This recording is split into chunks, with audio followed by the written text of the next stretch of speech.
सम्मानित मंच, गांव के और बाहर से आए बुजुर्ग, नौजवान, माताएं, बहनें, और अभी मैं बीच से आ रहा था, एक गली में टोका रुका हुआ था, तो बोला कहाँ जाओगे, क्या करने जाओगे। उसने हटाया नहीं, मैं पीछे सड़क पे लगाया गाड़ी। उसने मेरे से पूछा, बोला क्या करने जा रहे हो। मैंने उसको जवाब दिया था कि कुछ समझने, कुछ सीखने आया हूँ, कुछ समझने, कुछ सीखने आया हूँ, कुछ प्रश्न है मन में, उनके उत्तर पाने आया हूँ। पला बड़ा इसी ब्रह्म कुमारी के संस्कारों में, उन्हीं संस्कारों का कर्ज अदा करने आया हूँ, उन्हीं संस्कारों का कर्ज अदा करने आया हूँ। 99 में पिताजी जब ब्रह्म कुमारी लेकर के गए, वो 26 साल 27 साल का सफ़र, उसके बाद समाज सेवा में जहाँ भी मौका लगा, देश भर में, दुनिया भर में सरकारों के साथ, NGOs के साथ बहुत सारे काम किए। तो आज आपके बीच आया हूँ। एक छोटी सी कहानी। एक व्यापारी था, व्यापार करने जाता था, नाव से व्यापार करने जाता था, तैरना नहीं आता था। उसके साथियों ने कहा तैरना सीख ले। नहीं सीखा, टाइम नहीं लगा, तो किसी ने बताया खाली डिब्बे बांध के उनसे भी तैरा जा सकता है। खाली डिब्बे बांध के अपना जुगाड़ कर लिया, और जिस दिन खाली डिब्बे बांध के गया, उसी दिन तूफान आया समुद्र में, और जो अपने हीरे जवाहरात भर के जिसका व्यापार करता था, वो भी डिब्बों में भर के ले जाता था। जब वो तूफान आया, उसने देखा अब तो बचना ही पड़ेगा, लेकिन उसको फिर वो हीरे जवाहरात की याद आई। बोला इन खाली डिब्बों का क्या करूंगा, मैं तो इस हीरे जवाहरात वाले को बांध लेता हूँ। और हीरे जवाहरात वाले डिब्बे अपने पेट के बांध लिए। उस कहानी में अंत में क्या हुआ होगा, मैं उसकी बात नहीं कर रहा, लेकिन वही चीज़ें आज हम अपनी पद, अपनी प्रतिष्ठा, अपना धन, अपने दौलत, अपनी संपत्ति, ये तेरा मेरा तैरते नहीं है, हल्के नहीं होते। क्योंकि तो ये जो आज प्रोग्राम है, वो हल्के कैसे हुआ जाए, कैसे मन को कंट्रोल किया जाए, उसी का एक प्रोग्राम, स्वच्छ और स्वस्थ समाज के लिए आध्यात्मिक सशक्तिकरण। थोड़ा सा अर्थ समझेंगे, क्योंकि मैं मास्टर आदमी हूँ।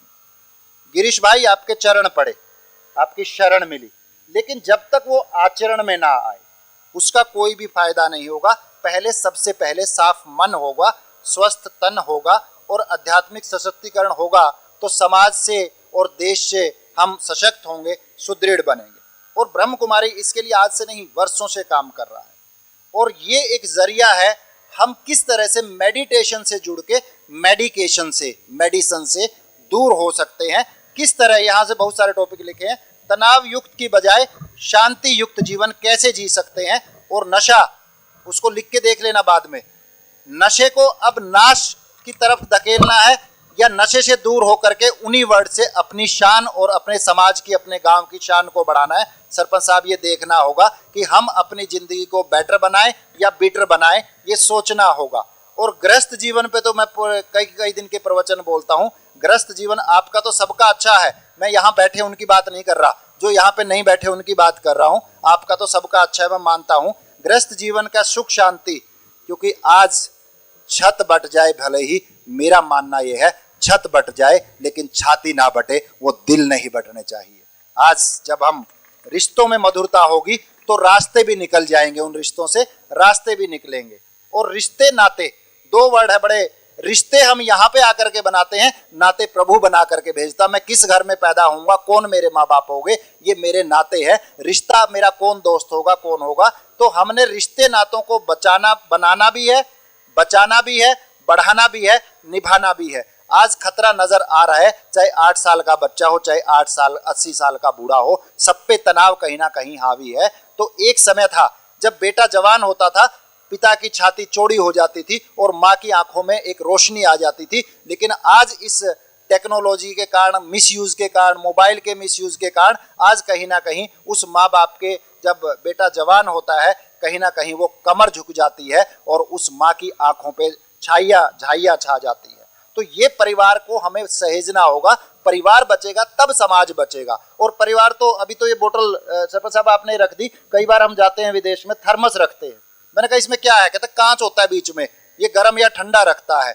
तो वही हमारा एक समय, जिसको मैं कहूँ कि थर्मस गिरे, कांच टूट जाए, वो किसी काम का नहीं होता। तो टूटे थर्मस सा हुआ अपनों का प्रेम। आज मैं परिवार की बात कर रहा हूँ। टूटे थर्मस सा हुआ अपनों का प्रेम, भीतर बिखरा है कांच और बाहर से नजर आता है सुंदर फ्रेम, बाहर से नजर आता है सुंदर फ्रेम। तो जब छोटी छोटी बातें मैं कहता हूं दिल में रखने से क्या होता है, जो बड़े बड़े रिश्ते अभी भाई साहब वीरेंद्र जी बात कर रहे थे वो खराब हो जाते हैं।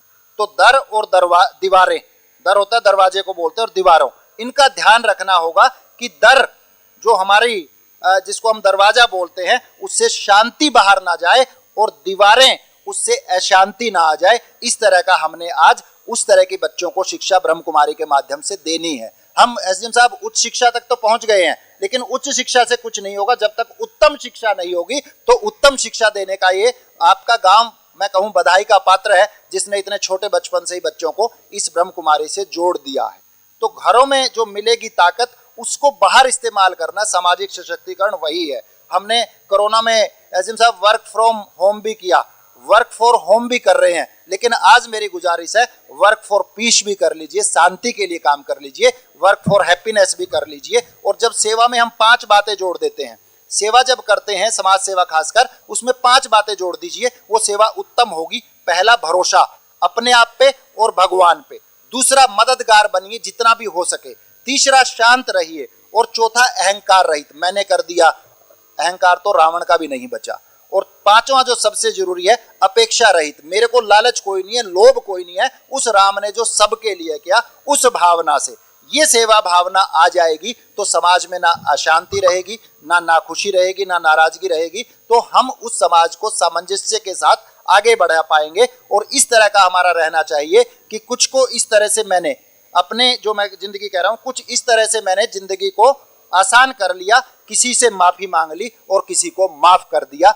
वो भावना अगर हम में आ जाएगी, हम अपने आप को भी, गांव को भी, समाज को भी आगे बढ़ा सकते हैं। और ब्रह्म कुमारी का जो विचार यहाँ से लेकर के जाइएगा, ये विचार नहीं उपहार होगा जिंदगी का, और ये उपचार होगा। जो अशांति समाज में फैली हुई है, उस अशांति के लिए समाज को किस तरह से शांत किया जा सकता है, उसके लिए उपचार होगा। और यहाँ से जाने के बाद इसका प्रचार भी करें और इसको स्वीकार भी करें, और तब वो व्यवहार में भी आए, तब इस प्रोग्राम का करने का फायदा है। और अपनी तब इस प्रोग्राम से जुड़ेंगे और इन ब्रह्म कुमारी वालों के जो शिक्षाएं हैं उनसे जुड़ेंगे, तो जिंदगी में आपके संतुलन आएगा। और जिंदगी में काम ऐसे करो कि दोनों का चलता रहे, आंधियां भी चलती रहे और दिया भी जलता रहे, कि आपकी प्रोफेशनल लाइफ भी अच्छी हो, पर्सनल लाइफ भी अच्छी हो, सामाजिक जीवन भी अच्छा हो, गांव भी अच्छा हो। तो जितने भी आप गांव से माननीय, सम्माननीय, पूजनीय, वंदनीय, प्रत्येक की उपस्थिति का मैं मान करता हूं। मुझे पावन अवसर दिया भाई सुनील जी ने और उनकी टीम ने, मेरी वाणी को सम्मान दिया, और मेरी वाणी में कहीं दोष रह गया हो और मेरे विचारों में कहीं भ्रम हो, ऐसी बात कह दी हो जो आपकी गरिमा के खिलाफ हो, तो मैं क्षमा प्रार्थी हूं। और इस इंटरनेट के युग में आप इस इनर नेट से भी, शांति के नेट से भी जुड़ जाइए। तो आप इस डिजिटल के युग में डिवाइन पावर से भी जुड़ जाइए। तो आप सदा शांत रहे, सदा खुश रहे, यही मेरी भावना है, यही मेरी कामना है। और गिरीश भाई आप MBA किया हुआ है, पिछली बार बताया था, तो मैं उस दिन माउंट आबू में भी कह रहा था कि इन जैसी MBA कर लीजिए। MBA वो मेरी पढ़ाई वाली MBA नहीं, most beautiful association with Brahma Kumari कर लीजिए। तो ये प्रोग्राम तो एक बहाना है, मैं कहता हूं ये प्रोग्राम तो एक बहाना है, हमें अपने आप को, गांव को और समाज को बचाना है। ये प्रोग्राम तो एक बहाना है। तो आपके श्वास श्वास में ये चीजें आए, और आप इसी मैं भगवान से, प्रजापति ब्रह्मा से प्रार्थना करूंगा कि जो भी जीवन मेरे दुख में आए, जो भी जीवन में मेरे दुख आए, एक भी जीवन में आपके ना आए, और जितने भी खुशी शांति मेरे को मिली उससे भी ज्यादा आपको मिले। इन्हीं शब्दों के साथ आप सबका बहुत बहुत धन्यवाद, आभार। ओम शांति। धन्यवाद।